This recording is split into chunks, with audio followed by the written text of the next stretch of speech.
shifting.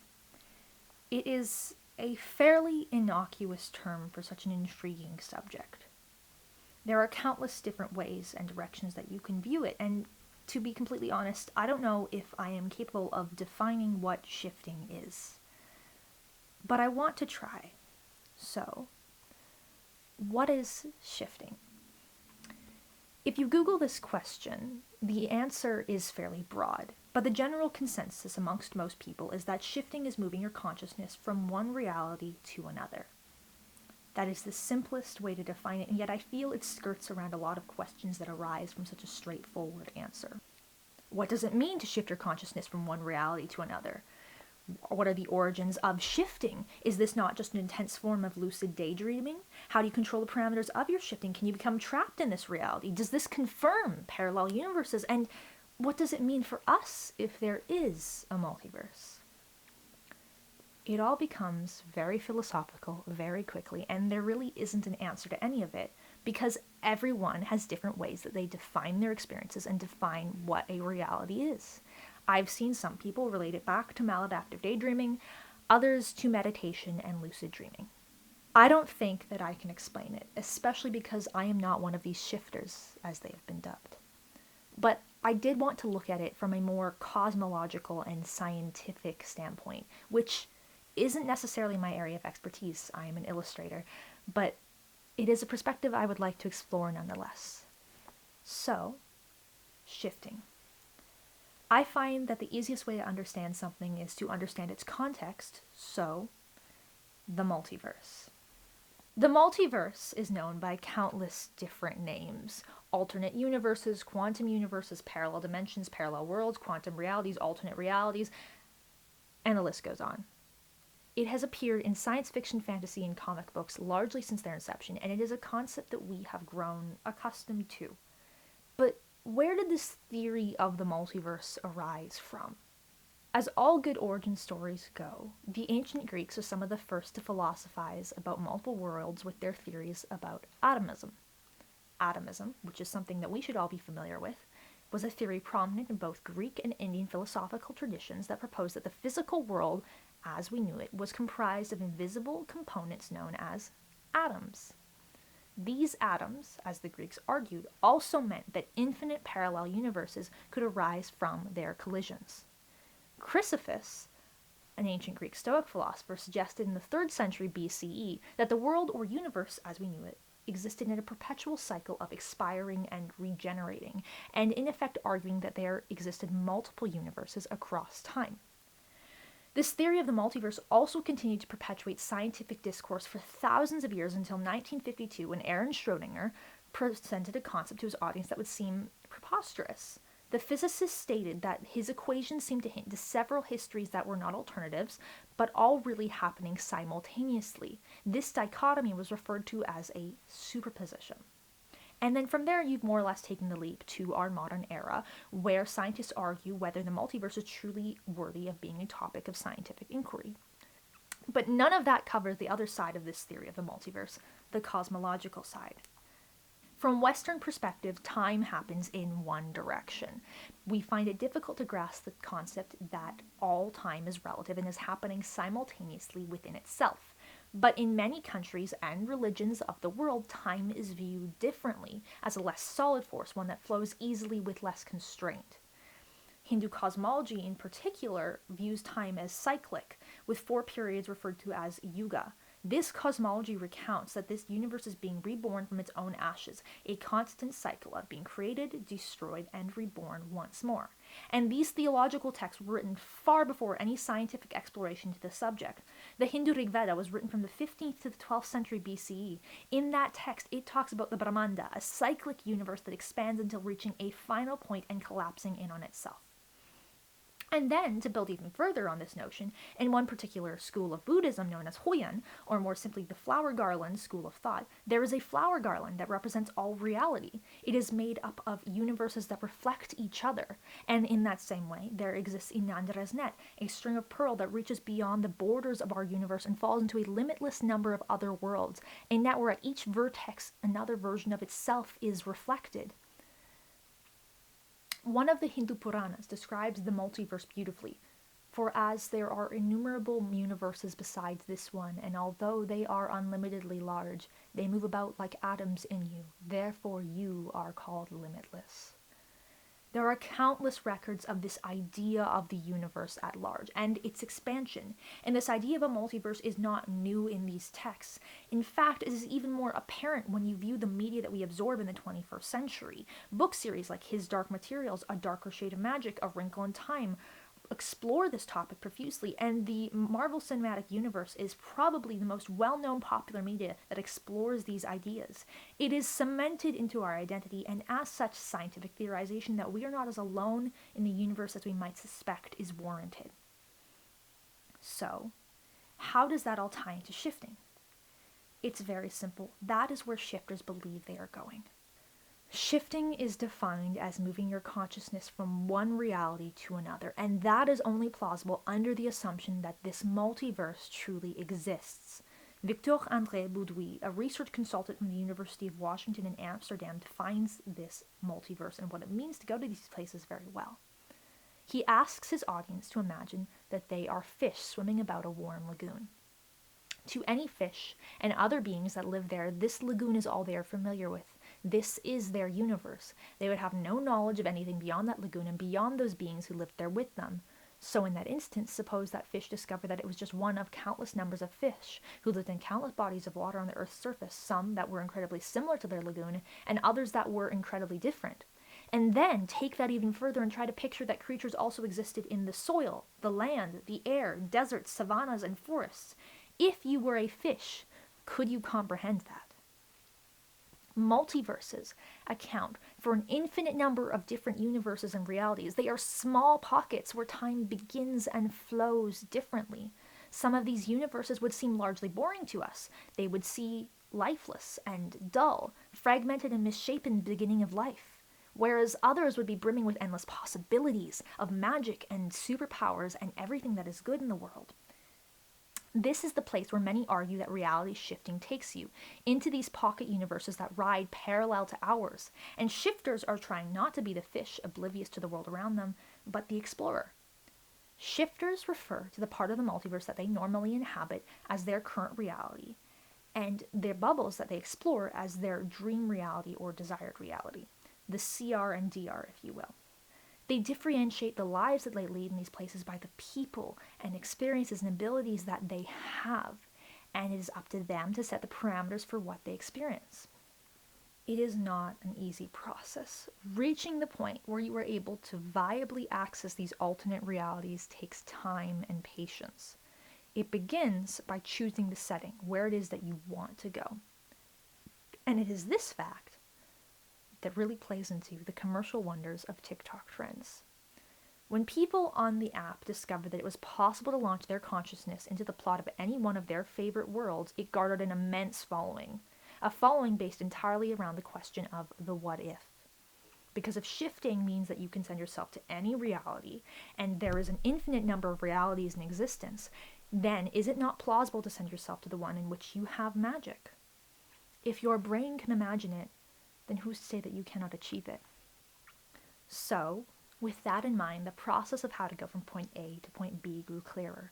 Shifters begin by choosing where they want to go, and that choice is frequently a place like Hogwarts, Narnia, or the MCU. On TikTok alone, the hashtag shifting to Hogwarts currently has 367.7 million views, and the hashtag shifting has a whopping 3.5 billion views. So it's easy to see how this trend grew to be so popular. Shifters choose the place and then they set the rules. The setting of these parameters, which is referred to as scripting, can be broad, but there's a general consensus on things that you must put within your script to protect yourself. Things such as not being able to have bodily harm caused to your person, or that your mental health is good, frequently appear on recommended lists of scripts. And that doesn't even include the way that you can alter your appearance, health, and those who love you in your dream reality. Shifting and subsequently scripting quite literally cast you as the lead in your favorite TV show, movie, or book, especially because you can still taste and smell and touch everything. Shifters argue, quite reasonably so, that these experiences are real and taking place in countless alternate realities all at once because it feels so immensely reminiscent of the lives that we lead here on Earth. But I would like to argue for a moment, play devil's advocate if you will, on whether shifting truly is the process of sending your consciousness from one reality to another, and not instead an intense dissociative state brought on by meditative practices. Maladaptive daydreaming, for those who are unaware, is an intense psychiatric condition in which patients showcase an extensive, if not compulsive, absorption into fantasy for several hours a day, which replaces most human interaction and impairs in multiple areas, including academic, interpersonal, and vocational. It is a syndrome that is widely found in people that struggle with ADHD, anxiety, depression, OCD, and other similar disorders. It is an addictive form of escapism that capitalizes on a person's poor self-esteem and traumatic events that have happened within their lives. These fantasies that people with maladaptive daydreaming create often make their subjects prone to immense depressive episodes. They act as a type of negative feedback loop, as psychologically healthy individuals use their daydreams in a way that enhances their good feelings about themselves. Distressed people interpret their daydreams as another sign of weakness or inadequacy. A study done in Poland in 2018 was part of exploring alterations in consciousness, an inquiry that was meant to create detailed explorations of how the participants in the study created meaning in their world. One subject in particular referenced his own behavioral addiction, not based on substance abuse, but rather daydreaming and excessive internet usage. The participant stated that although daydreaming was pleasurable, he had developed a delusional personality and had lost control over fantasizing. The participant found it easy to get hooked on media and other fantasy content, and in turn developed elaborate and exciting stories based around them. Initially, the subject had used daydreaming as a method to distract from school or his emotions, but he later discovered that his mental state was being exacerbated by his use of the internet. He later identified that he was struggling from maladaptive daydreaming and had attempted to find help. This study was meant to justify further explorations into alterations in consciousness in people with behavioral addiction. And that justification is simple to understand when you view the relationship that mental illnesses like depression and anxiety have on psychiatric conditions like maladaptive daydreaming. When I personally view shifting, my first thought is not that people are sending their consciousness far beyond the borders of our known universe, but rather the similarities that shifting holds with intense dissociative disorders. Maladaptive daydreaming is just one of those that capitalizes on a person's yearning for better and a more fantastical life.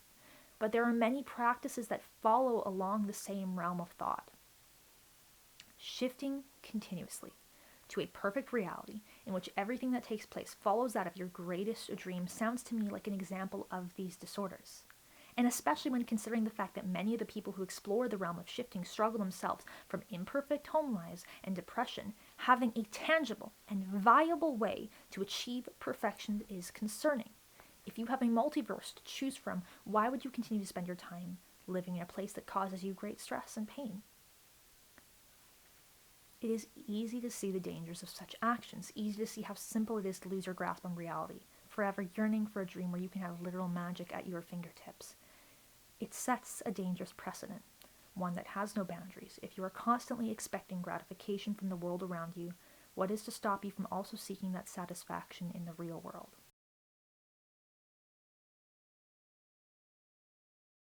My concern with shifting lies not in its legitimacy, but rather the addictiveness that comes from exploring it. In the wrong hands, this dissociative state could cause irreparable harm or damage to those who are unaware of the consequences of exploring it. And I don't think that this trend remotely covers the dangers of that fact. If people are openly experimenting with what they perceive as alternate realities, where is the line drawn in what constitutes as your current reality and your dream reality? Who's to say that your dream reality could not become your current reality? Of course, I will acknowledge that those are some very philosophical and roundabout questions that I don't think are fair to the subject entirely. But I still believe that there is a point in which they must be said. Because it's not to say that I don't believe that shifting is not beneficial to some that use it. I reached out to multiple people who use shifting frequently, and the resounding response was that shifting had helped them in more way than it had caused harm. Shifters offer many people a sense of safety. The mental effort that shifters go through to be able to access these alternate realities is more or less meditation, a cleansing and organization of thoughts. One person I communicated with said that to them, shifting for the first time was amazing. I don't even know how I could explain it, but it was amazing waking up in a different place for you to know that you are completely safe. Shifting is not intrinsically wrong, and the theories behind the process are fascinating. Looking behind the science that acts as a base for this world, the science that extrapolates on whether there is or isn't a multiverse, is engrossing. There are so many different directions, facts, and histories to be touched upon.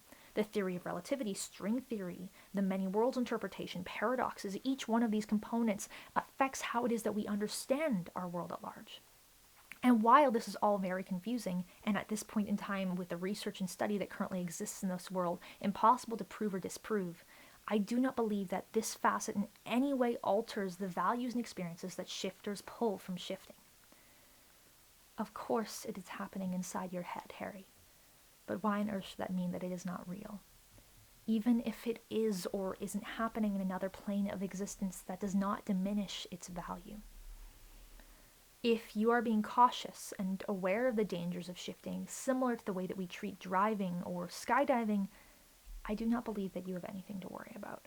But if you are truly curious about shifting and want to try and experience it for yourself, make sure that you do research and create an informed base of study that is not solely word of mouth.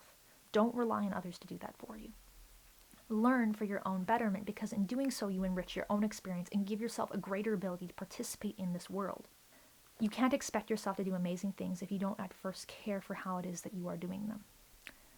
Mental health is important, and using escapism as a method of coping cannot help you in the long run. Take the time to care for what you already have here before embarking on some great dream into the unknown.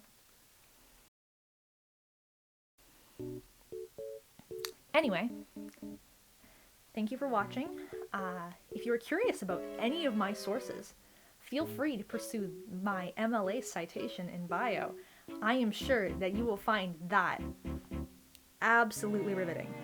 You won't. You won't. As well, I'm going to include some other videos on the subject that talk about it from a more informed and personal angle that I found really well thought out and really helpful to my own understanding. I would like to reiterate, in many ways, I am not an expert in any of this subject. I am an illustrator. I just got really engrossed in this topic and wanted to explore it more. So, don't come at me.